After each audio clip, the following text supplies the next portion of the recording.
Olá, ele é jornalista, diretor, apresentador e roteirista de TV. Formado em jornalismo pela Universidade Presbiteriana Mackenzie em 2007 e pós-graduado em cinema documentário pela Fundação Getúlio Vargas, tem passagens pelas produtoras Academia de Filmes, Conspiração Filmes e Elo Company. Trabalhou durante 6 anos no Grupo Folha. Recentemente, dirigiu e apresentou o programa de TV 3 Trends, sobre cultura afro-urbana, com temporadas na Rede TV, Multishow, Globoplay e no canal a cabo 3 Brasil, onde foi head de produção e conteúdo. O programa Memória do curso de jornalismo recebe hoje o jornalista Alberto Pereira Júnior. Alberto, obrigado pela presença. Prazer estar aqui, professor Vanderlei. Prazer estar aqui falando com vocês e trocar sobre a minha experiência aqui no curso de jornalismo, né? Faz tanto tempo. Há quanto tempo você não vem aqui? Faz bastante tempo. Eu me formei em 2007 e acho que em 2012, 13 eu voltei para uma palestra num curso de jornalismo. E desde então eu moro perto da faculdade, então passo em frente todos os dias, mas não frequento. E por que você fez curso de jornalismo, Alberto? É engraçado, né?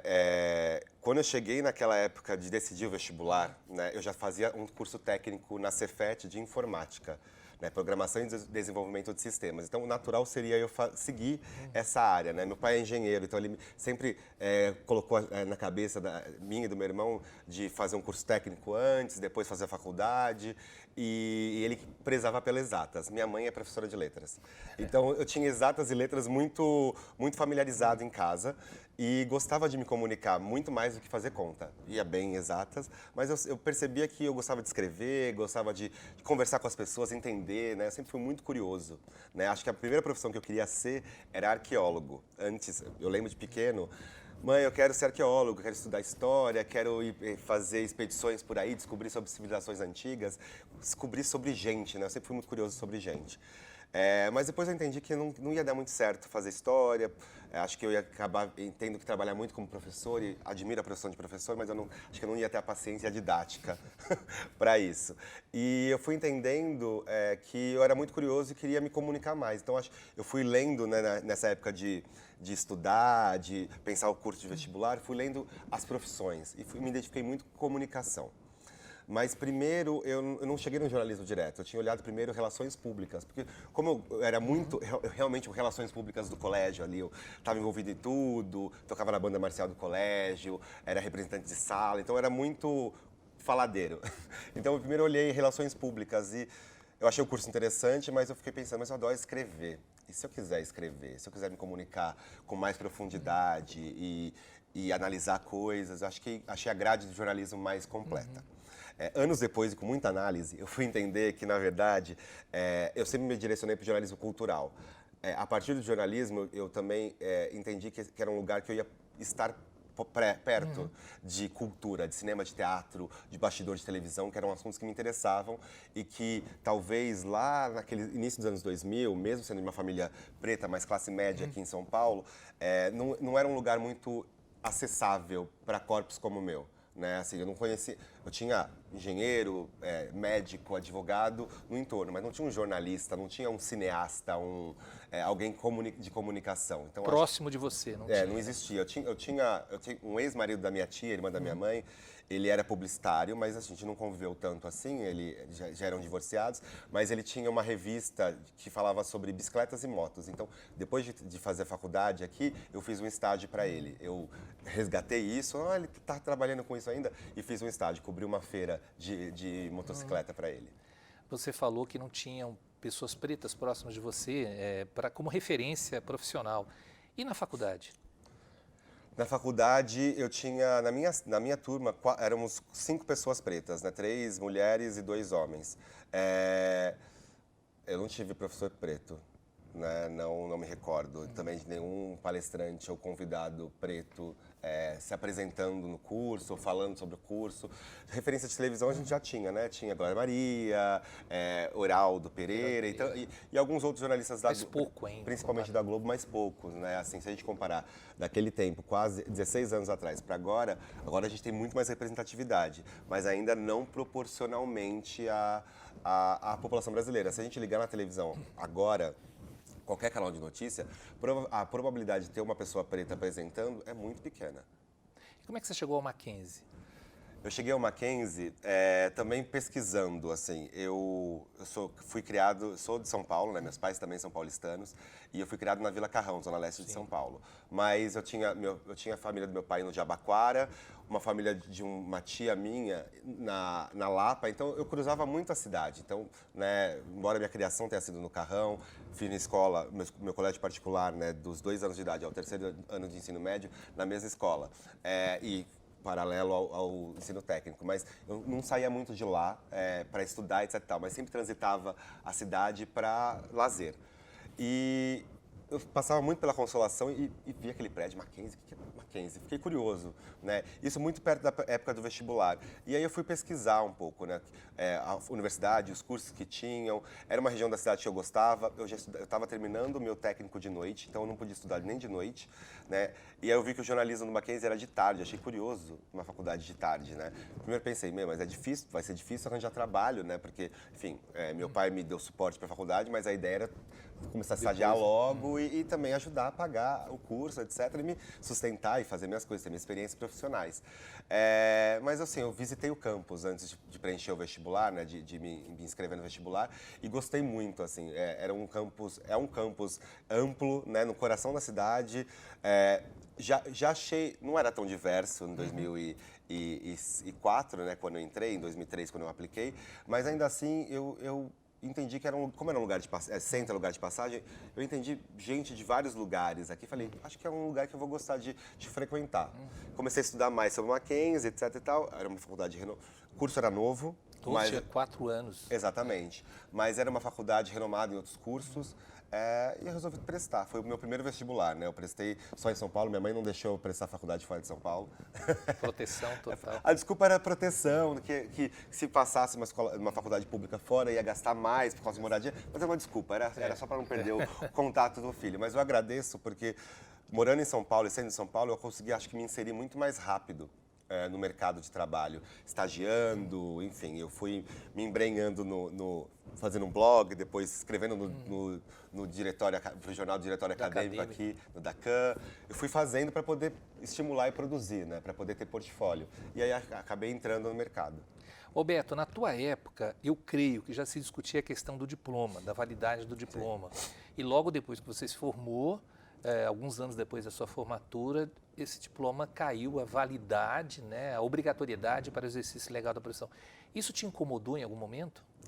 Me incomodou, acho que primeiro pelo jeito superficial como estava se discutindo essa questão, né?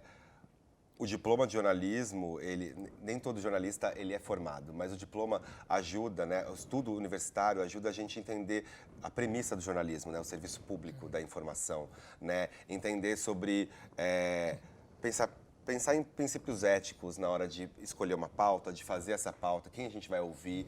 Então, eu acho que a gente, como ser humano, se comunica, e isso é inato do ser humano. Mas estudar jornalismo, estudar comunicação, dá ferramentas e dá base. E eu já trabalhei 6 anos, né, quase 7 anos no Grupo Folha, passei por várias redações lá, e muito difícil, eles até contratam pessoas sem formação de jornalismo, mas sempre com curso universitário, que passe pelo curso da Folha, etc e tal. Raramente eu vi pessoas entrarem no mercado de jornalismo sem a graduação, sabe? E talvez, quando entrem, já num lugar muito sênior, como colunista, como, né, dando opinião, mas não produzindo notícia. 16 anos depois da sua formatura, como é que você avalia o jornalismo brasileiro hoje? A gente vai entrar na área de comunicação, só que eu queria que você falasse especificamente de jornalismo. Eu trabalhei, como eu falei, 7 anos direto em redação, né? Saí da faculdade em 2014, saí da faculdade em 2007. Em 2008, em janeiro, eu já estava fazendo um freela para a Folha online, na época, né, na Ilustrada, depois fui para outros grupos e até entrar no Jornal Agora e ficar 3 anos no Agora e depois voltar para a Folha. Eu, mesmo não estando na redação diariamente, eu trabalho com comunicação e informação. Às vezes como cliente, né, eu fui durante muito tempo, trabalhei em produtoras e a gente tinha assessorias para divulgar o que a gente estava fazendo nos canais, etc e tal. Como canal também, a gente quer muito a presença de jornalistas sérios nos nossos lançamentos, para poder falar do nosso programa, do nosso trabalho. Mas, infelizmente, o jornalismo hoje no Brasil, são times muito reduzidos, né? Times, equipes quase, né? A cobertura, infelizmente, ela se pauta muito por release e por rede social, na verdade, por clique, né? As redações, elas...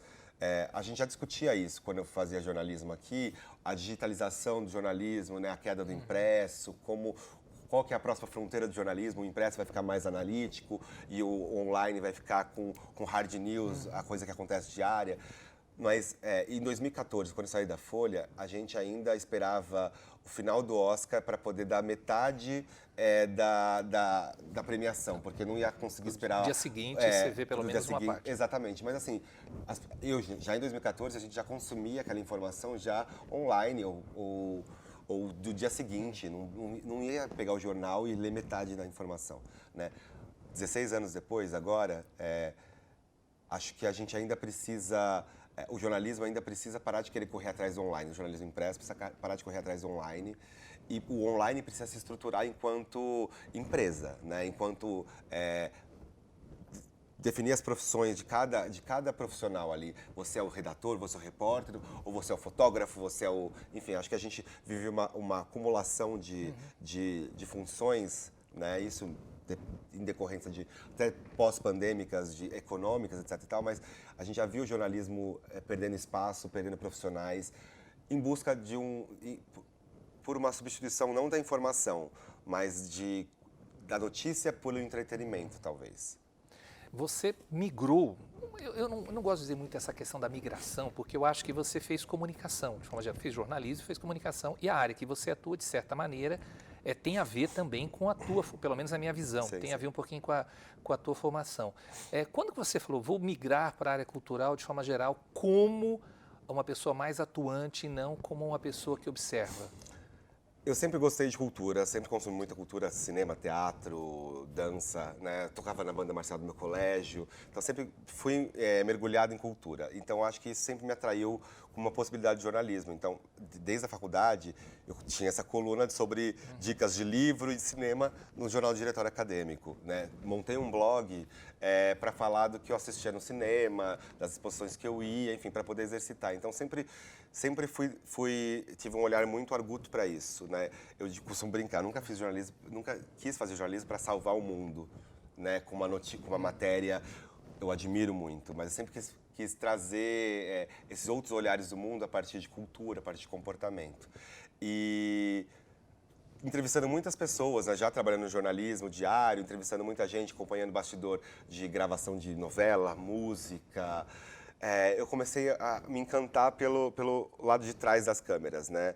Que eu ficava assistindo ali o diretor, entrevistando e passando a sua visão para aquela cena ou para aquela entrevista de documentário, a produção de arte. Eu comecei a despertar esse olhar e resolvi estudar. E aí eu fiz um curso uma pós-graduação em cinema documentário na FGV, que foi muito teórica, mas foi muito boa para eu poder conhecer mais cultura, conhecer mais outros documentaristas. Acho que o jornalismo, eu gosto de contar histórias. O jornalismo me permitia contar histórias reais, reportar essas histórias reais, falar com essas pessoas. O documentário me permite, a partir desse registro do que é real, também ter o meu olhar em cima disso, menos isento do que o jornalismo se propõe.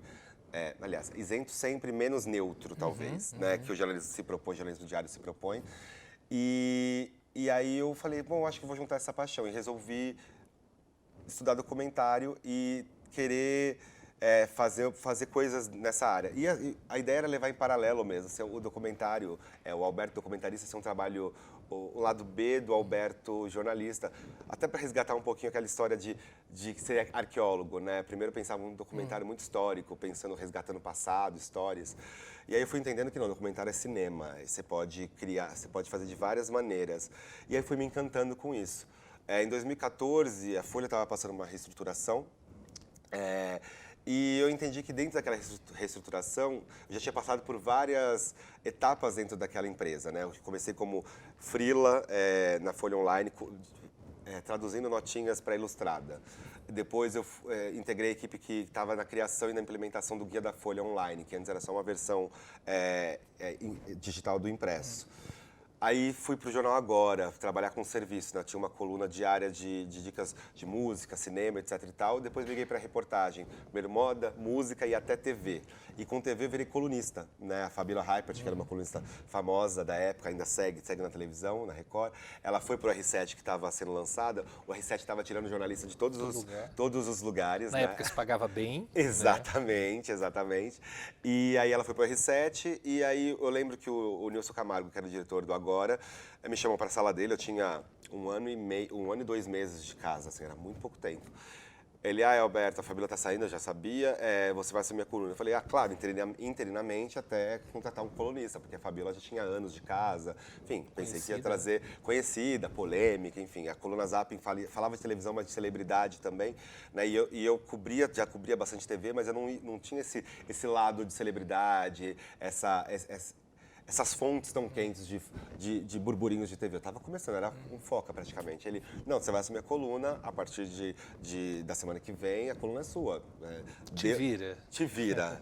Mas também um te vira do tipo, estamos aqui, temos o suporte aqui, os outros jornalistas que já colaboram com a coluna vão continuar colaborando, mas ache sua cara para a coluna. E aí foi quando eu até ressignifiquei um pouco o que era o Zapping, que era muito sobre celebridade, e fui falar mais de mercado, acompanhei a evolução de mercado de TV por assinatura, falar um pouquinho de bastidor de TV, que era da onde eu tinha segurança, até conseguir mais fontes e conseguir me enfronhar mais no mercado. E foi assim que eu fiquei 2 anos e meio na coluna, fui para Ilustrada, cobri TV na época da aprovação da lei de cota por assinatura, acompanhei muito essa coisa de Brasília, Câmara, aprovação de lei, etc. Fui para a Mônica Bergamo e depois da Mônica Bergamo fui para a F5, portal de entretenimento. Sim. Então eu já tinha passado por várias etapas da empresa e os outros lugares que me foram oferecidos eu admiro, mas eu já não estava no pique. Eu acho que depois de 7 anos, quase 7 anos de redação também, uma redação muito intensa, o Jornal Agora principalmente, que era o jornal popular, já não existe mais, né? Foi descontinuado. A redação já era muito enxuta. Então a gente realmente se desdobrava, eram jornadas de trabalho às vezes de 14 horas, né? Era excessiva, pesada. Deixa eu te perguntar, de verdade, você acredita que, de forma geral, o conteúdo da universidade te ajudou na profissão? Pra caramba.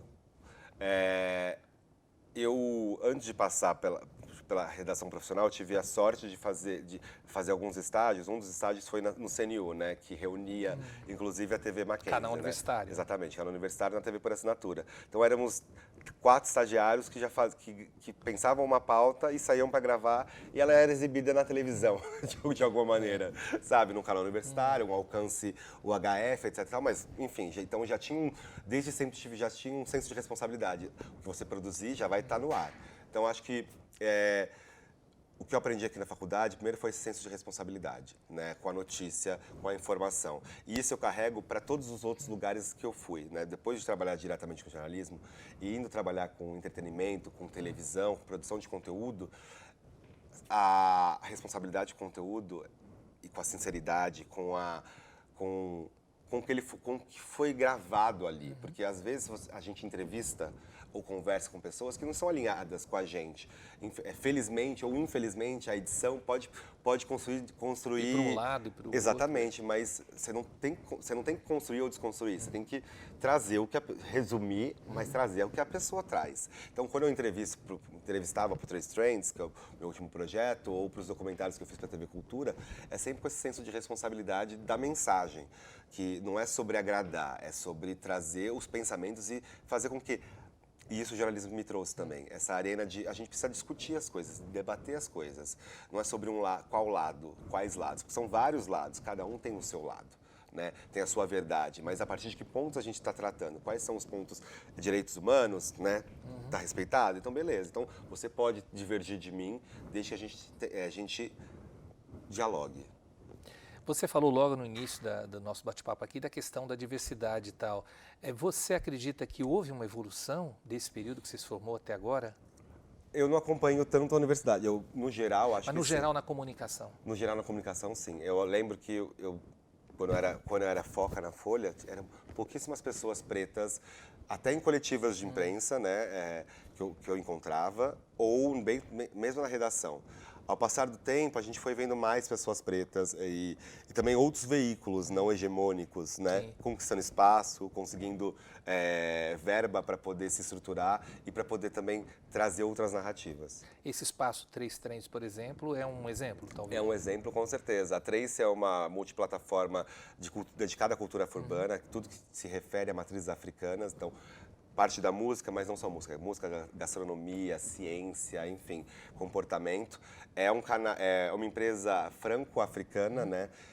Que já fez 20 anos esse ano, inclusive, no mundo e chegou no Brasil, tentava chegar no Brasil desde 2013. E, infelizmente, pela concentração e monopólio dos grupos de comunicação, nas mesmas famílias de sempre, em grupos brancos, não conseguia espaço, inclusive, no mercado publicitário. Mesmo provando um sucesso lá fora, o mercado audiovisual do Brasil é um mercado muito potente, né? Se eu não me engano, é o quarto mercado do mundo. E as agências, o mercado, já tem para quem distribui as verbas publicitárias, os anúncios. E um conteúdo que não é militante, mas ainda assim tem um viés de diversidade, de proporcionalidade racial e cultural, é delicado, né? Enfim, desde 2013 tentando entrar no Brasil, 6 anos depois consegue, no pré-pandemia, em outubro de 2019, chega no Brasil com um primeiro piloto, um projeto em parceria com a Rede TV aberta, a Rede TV, o 3 Trends. Eu fui roteirista contratado para poder desenvolver esse projeto. Eu tinha acabado de sair de um período sabático, tinha parado de trabalhar em produtoras, ido para Nova York para estudar, para fazer outras coisas, né? Porque além do jornalismo e inquietação audiovisual, também tem um lado artístico de atuação que eu queria trabalhar um pouquinho mais. E aí, quando eu recebi o convite para ser roteirista da Trace, eu achei o projeto muito legal, mas era um convite para 6 meses, era um freela de 6 meses. Uma temporada, de outubro a março, gravação, produção, etc e tal. E aconteceu a pandemia no meio do caminho e, de repente, o tema, né, de negritude, representatividade, as pautas antirracistas ganharam uma importância tão grande que esse freela de 6 meses virou um trabalho de quase 4 anos que eu encerrei agora em julho. Eu tenho uma visão, pelo menos a minha observação, de que tem a diversidade, mas faltam cargos de liderança, né? Sim. Porque, como você disse, a decisão vai partir de alguém que tem que partir de alguém que tenha relação com o que está acontecendo ali, senão não adianta nada, né? Com certeza. Você vai abrindo aos poucos só. E, infelizmente, até pela demanda de mercado, até as empresas foram obrigadas a trazer mais diversidade no produto ou na comunicação desse produto na publicidade.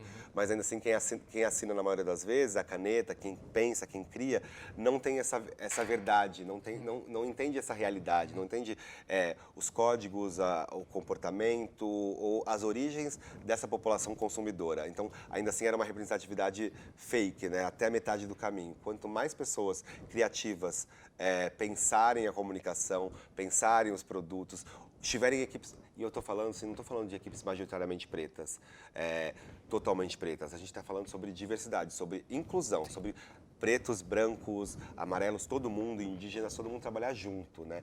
De repente, numa proporcionalidade brasileira maior, mais pessoas pretas, mais mulheres, né? Porque existem mais mulheres do que homens no Brasil, enfim. Então, se a gente proporcionalizar isso, essa diversidade, vai trazer mais conteúdo, vai trazer um olhar mais real do que é o Brasil, sabe? E vai tocar mais o público. De certa forma, valeu a pena fazer jornalismo ou não? Super valeu a pena. Eu acho que jornalismo me deu base para poder desenvolver a comunicação que já era inata em mim, mas em outras frentes, conhecer técnicas e também como ponto de partida para uma jornada que eu acho que nunca se encerra na universidade, né? Se encerra também quando a gente vai conhecer, quando a gente mistura os nossos sonhos com o que a gente aprendeu na faculdade, com os contatos e amigos e professores e mentoria, mas também olha o mercado e vê o que toca na gente, o que a gente acredita, o que a gente é bom e o que a gente quer fazer de diferente e a gente vai experimentando. Então, para mim, fazer faculdade, fazer jornalismo foi importantíssimo. Eu não seria o Alberto de hoje se eu não tivesse feito jornalismo aqui no Mackenzie. Foi muito importante ter feito essa faculdade e expandido o meu universo, né? Ter feito faculdade foi muito importante. Ter feito faculdade aqui no Mackenzie me colocou em lugares, em situações, acho que até pela localização e pela diferenças sociais e econômicas dos alunos, me trouxe possibilidades de enxergar mundos que talvez, se eu tivesse feito outra faculdade, eu não teria imediatamente acessado, ou me despertado, ou é possível estar aqui também, sabe? E eu sou muito feliz de ter feito jornalismo. E já parei para pensar, devia ter feito outro curso antes? Não, eu falei, jornalismo é um ótimo ponto de partida. E eu complementei com outras coisas, para poder contar as histórias que eu quero contar. E foi muito importante também você ter vindo aqui, Alberto. Quero agradecer muito, eu lembro de você na faculdade, lembro da sua turma, né? E você falando, eu fui recordando aqui dos perfis, né? A gente está falando do Caleu, que também deu uma entrevista aqui para mim. São perfis diferentes, é muito engraçado isso, é muito curioso. Nesse bate-papo você vai descobrindo várias coisas e onde está cada colega seu também. Então, eu queria agradecer muito você por ter vindo aqui, bater esse papo aí, trazer essas informações para a gente, falar da sua carreira, falar dos seus objetivos. Obrigadíssimo, cara. Obrigado, professor Vanderlei. Prazer estar aqui com vocês, falando com vocês, e estou aberto para novos convites, visitar as turmas, conversar. É muito importante ter essa troca. Fala isso, né? Cara, que a gente explora. Vamos te chamar novamente, pode com certeza. Explorar, tá pode bom? explorar. E muito obrigado também a você que nos acompanhou até aqui. Até o próximo programa.